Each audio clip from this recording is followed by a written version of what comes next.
I made a space short film in my garage with no AI, no crew, and here's how I did it in just under a couple weeks. So in this video, I'm going to be talking about my recent short film, Re-Entry. It was about 1 minute and 20 seconds long. It's an astronaut story with a bit of a twist. So if you haven't seen it, I hate sending people away from my current video, but pause this video, watch that one. It'll take 80 seconds of your time, and then come back to this one to see how it was made. Now, this video is not sponsored, but I was sent a X100 Cam Mackie RGB light from Zhiyun. No money was exchanged, but I was given that product to talk about how I used it in the production later in the video. What has been cool is seeing the aftermath of this short film. So I released this short film on YouTube, and I released it on X or Twitter, whatever you want to call it. And within, I think it was 2 weeks, it had over 180,000 views on that platform. And on YouTube, thanks to you guys, it's been my best performing video of the year, which I know I haven't made a lot of videos recently, so that's not saying much. But I will say this has been my best performing narrative short film ever on YouTube. So thank you for making that happen. I've been loving seeing the enthusiasm around the short, the discussion. That is what I make films for. And in setting out to make this short film, I wanted to see what happens if I make something really short and tight that really packs a punch, and how will that get eyeballs on my work, which is something we'll talk about later in the video when we talk about how to get more eyeballs on your short film. But first, let's talk about the idea. How did I come up with the idea for this short film? I'm going to talk about the script and the post-production more in the next video, but essentially this idea came to me fully formed. And when it comes to ideation, I think there's two forms that are helpful for short films, because I think with short films, the idea is the hardest part.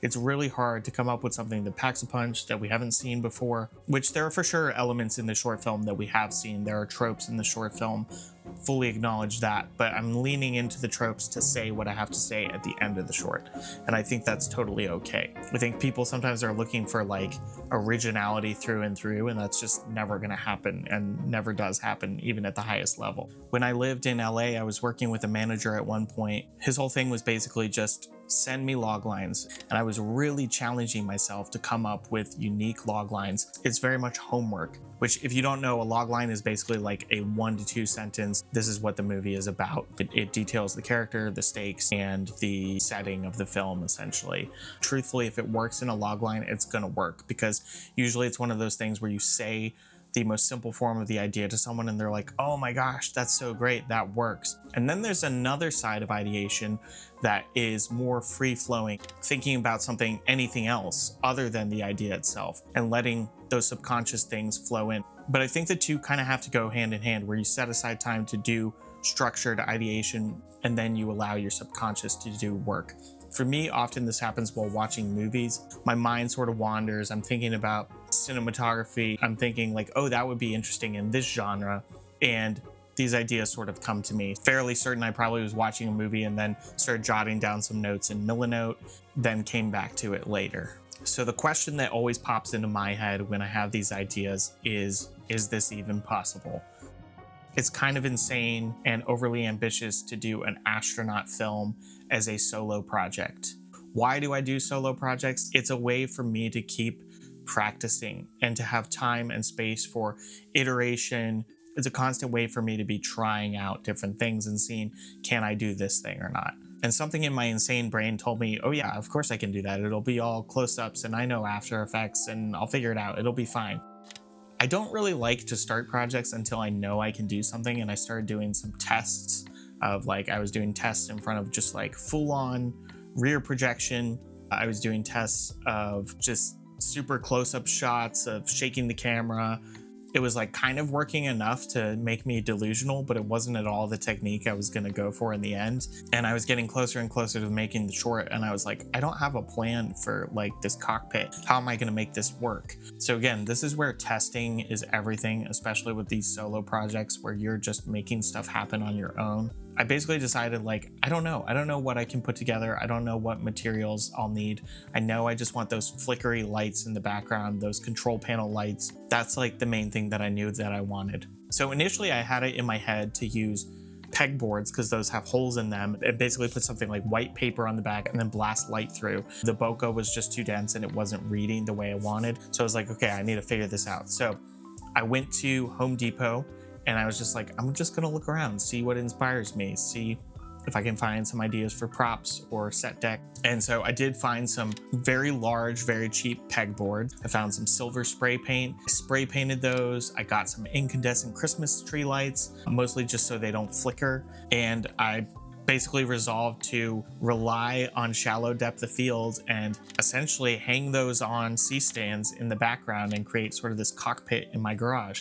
Now, I did several iterations of this and tests with my son, and it wasn't quite working. Like, I was happy with how it was coming together, but the lights just kind of looked like Christmas tree lights because they were sort of random. I would poke them through the holes and they would sort of slip out. It wasn't quite as elegant as I thought it would be. I was like, I'm going to start from scratch on this. And I put Gorilla Tape on the back of the pegboard, and then I poked each light through the Gorilla Tape to sort of hold it snug in place. And then I made these neat rows of lights, and that really sold it. That really made it look elegant and work. The nice other thing with pegboards is that you can hang stuff. So in spaceship cockpits or these sort of NASA spaceships, there's tons of like these pouches and bags just all over the wall because space is so minimal. And so I was able to add some of those little things. I did a lot of research on like what already exists. So I looked up like old mainframe computers. I looked up soundboards, any kind of control panel I could get my hands on, and everything was just prohibitively expensive. So what I decided to do, because I was like, I need a dashboard of these little flips and switches. I'm not going to build all of those from scratch, which is also very expensive. So I ended up getting these like Montessori little wooden box toys that are basically control panels, and I painted them black, and they looked really bad, but I was like, it's going to be dark, it's going to be shallow depth of field, this should work. And they did. And I sort of positioned some of those, just kind of like duct taped them to the walls. One thing that was really important for this set was the lighting. I knew that I wanted a hard, harsh sun source. I needed to convey motion. I had done a number of different experiments of how to do that. And a lot of this film was just thinking through things. I was just constantly in the back of my mind, like, how do I solve this problem? How do I solve the problem of a moving light? And thankfully, Ji-yoon sent me this Cam Mackie X100 RGB light, which was the perfect light for this, because if you've used this light, it's tiny, it's extremely bright, and it's RGB, so you can really dial in, you know, daylight accurate color essentially. And I could control it from an app, so I could look at my wireless monitor and be like, it's not quite right, dial it up 2%. But why this light was perfect, I would have loved to have like a bigger light further away to better capture the sun. But it actually worked out that this was so small because I needed it so close because it was such a tight and confined space in the garage. So I was able to put this on an electric motion control slider, and I just had it on a loop, just going back and forth. Another thing that was perfect about this, which I can't show you right now because it's part of my kicker light right now, is that it has a Fresnel lens and it has barn doors, which was essential for dialing in how much of the light I wanted to hit my face versus my body. There were a couple shots that were more sort of beauty shot close-ups where I used the little softbox that came with it. And again, I couldn't do it any other way because it was on a motion control rig, just moving back and forth, back and forth. This presented a challenge of knowing that my performance had to happen at very specific times. So like when the light was in a specific position, that was when I did certain story beats. So there was a lot to take in. And then for sort of the depressing ending, kept the lighting pretty simple. I used one of those Fresnel bulbs, and I used the X100 RGB with the projection mount, and I was able to put a little gobo in there of the blinds just to add a little texture. I was filming against a white wall. That can be taken too far often and can look a little cheesy and goofy, but I think in this case it worked out well. And then I had another Ji-yoon light with just a small softbox for my key light, and then a tube light just for the overall ambiance and fill of the room. Very, very simple. This short film was really a testament to you can do a lot visually with very little lighting. I mean, 90% of this little film I shot just with this Ji-yoon light, and the rest was just practical lights. Again, I think I'm going to use a cast and crew for the next one, but it was fun and there was no pressure. It was oftentimes after hours, kids would go to bed and I'd go down to the garage and I would just shoot for hours, or I'd go go up to my computer and create these After Effects compositions and render them out and throw them up on the projector. One other cool thing that I had going on in this garage set was I have this little projector. I ran my phone to it, and just through Google Photos, I had another one of these loops, and I projected it onto the wall in front of me so that I would have some reflection in my helmet visor. Now, kind of the funny thing about that was it didn't quite show up, but it was actually even helpful for me on set to just sort of feel like I was in this spaceship. It just brought life. I saw this constant motion and it just didn't feel dead like a garage.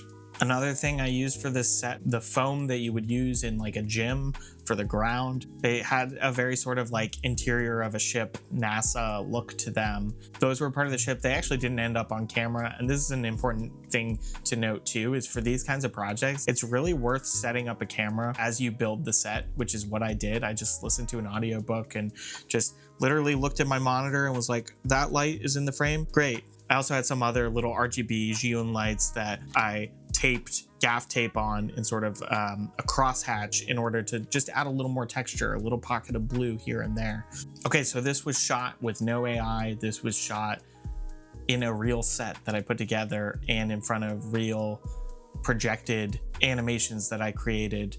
Why not use a green screen at the very least? In this case, if I went full green screen, I would need to find a 3D model that I could light properly and that I could get all the angles that I wanted. And that actually was like just very limiting. I wanted to just put the camera wherever I wanted.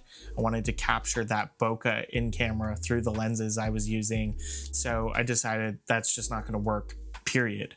So I was committed to this in-camera look. And for sort of the head-on shots, I was able to do the set, obviously, and then for the side profile shots, I was trying to figure out how I was going to do those.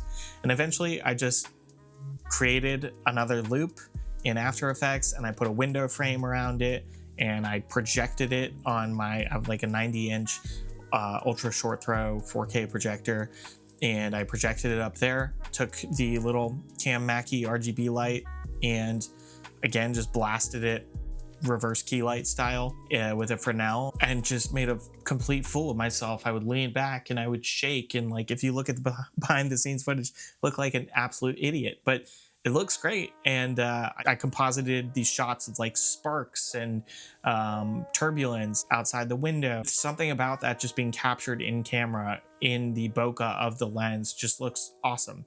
And I was so happy with those shots. I think they're beautiful. I also got a little like Xbox flight simulator joystick thruster combo, and that was great because I was able to get some of those close-ups. Everything I'm doing here is bokeh based, so it's really about shooting shallow depth of field to not show off the details that give everything away. Like these are heavily gaff taped down so that when I flip the switches they don't shake everything, and even still the table is like kind of shaking already, so I had to put down some sandbags to just keep it steady. I gotta modify a little bit here. So yeah, it's just little tricks like that that are not perfect, but they help.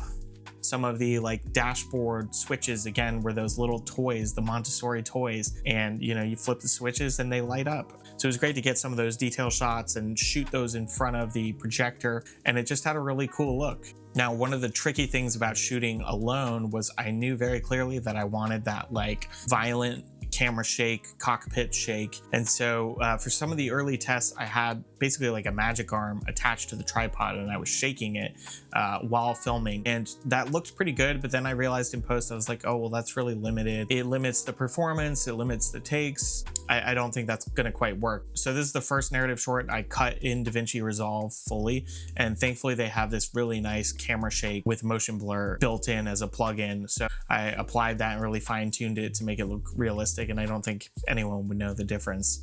Sound design also really helped sell that, but we're going to talk about that in the next video.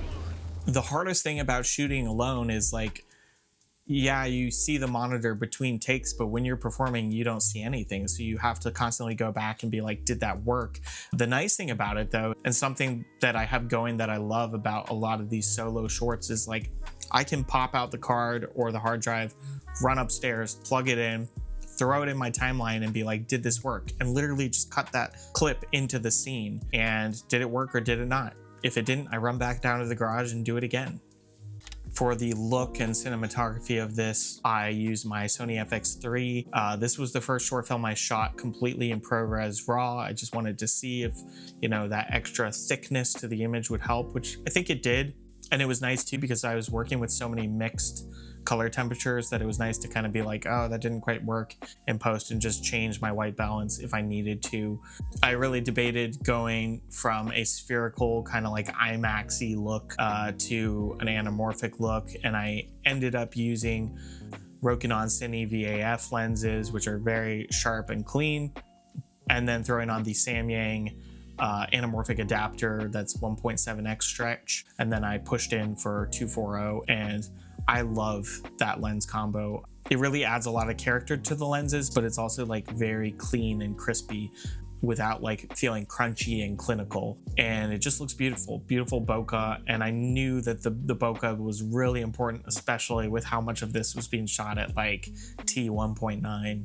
My wife was a godsend. Shout out to her. She shot the exterior stuff, and I basically just kind of blocked with her, more so like, this is what we're gonna capture, because kids don't work the same way that adults do. And I made sure to use autofocus spherical lenses for those shots. One, to give just kind of a different look for the flashback scenes, but two, so that she wouldn't have to worry about manually focusing anamorphic lenses. Now, for sort of the mise en scène, or the things that you see in camera, one of the biggest hurdles for me to figure out was an astronaut costume, which you probably hear that and you think, oh, that's easy. You just Amazon a helmet. Not the case at all. The suit was very easy. I opted for orange because I just felt like that would be bold. And it was just kind of like a Party City suit. It looks terrible in the wide shots, but for the close-ups and the focal lengths I used, it worked great. But to really like sell it even more, my wife has this like weight vest that you wear when you go walking. I put that over the suit, and it kind of looked like I was like strapped down to the chair.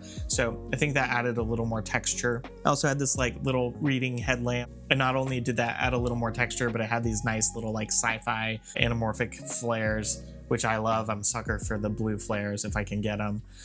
And then the helmet was the absolute bane of my existence. If you ever make an astronaut film, just know that astronaut helmets don't exist, essentially. I initially got like a cheap Spirit Halloween store one, and it just looked awful. The visor was completely dark. You couldn't see through it. And I was like, this is not gonna work. Returned it, and I looked everywhere. eBay, Amazon, Etsy stores.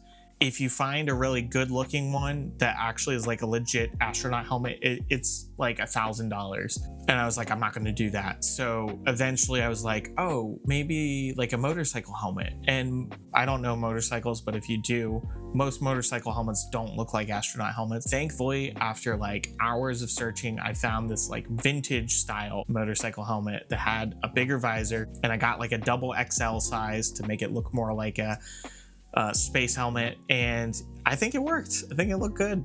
It fogs up like crazy, so make sure you get anti-fog spray, which was like a total lifesaver. Helmets, astronaut helmets, who knew those were such a pain in the butt? Okay, so you've made your film, you've shown it to some people, you're really proud of it. How do you get people to see it?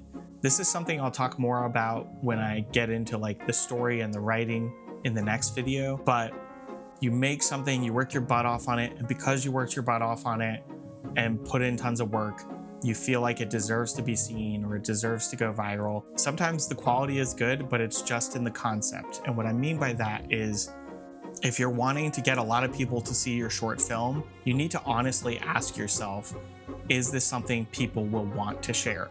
And if it is, how do I make that as easy for them as possible? Like, is there something in it that's relatable that we can all connect to? Is there something in it that like sort of blows their mind? And is it short? Having it nice and short where it's like, there's no excuse not to watch it. Just pull it up on your phone right now and watch it, and then watch it in a primo way on your TV later, of course. So you're mitigating those variables that are excuses not to first watch it. Then you're mitigating the variables that are excuses not to share it. So like, if there's something offensive in it or something that's like maybe not safe for work, no one's gonna want to share that. Maybe your short film has like 10 F-bombs in it. Okay, sure, like maybe that fits the story. Is that something that your grandma will want to share on Facebook? So all these things are things that I was thinking about and was very deliberate about in this short film. And honestly, I think that's part of why it worked. And then when it came to Twitter/X, that platform was very useful for like, how am I framing this story? The truth is, this is something I made in my garage for nothing. This was personal. And so when I finally made this thing that I was proud of, that's part of the story. It's like, I didn't use AI for this. I sat in my garage like an idiot in a motorcycle helmet for hours every night. And I spent hours at my computer relearning After Effects. And I made this film and I'm proud of it. And that's part of the story. And people reshared it and resonated with that, because that's something I think we're all clinging to and hoping for. So final thoughts: come up with an idea and a concept people hear in a simple way and are like, oh, that's cool, I would watch that. Think about the end game. Is it something people will want to share and promote? Is it safe for work? And then don't cut corners. Work your butt off, put passion and heart into it, keep iterating. Every time you hit a wall where it's like, that could be better, but I'm too lazy to fix it. No, fix it. And I think you'll make something you're really proud of. So like I said, I'm going to be talking about the writing and pre-production and post-production in another video. But until then, thank you all for watching. And if you like what you saw, don't forget to like, comment, and subscribe. I'll see you in the next one. Bye.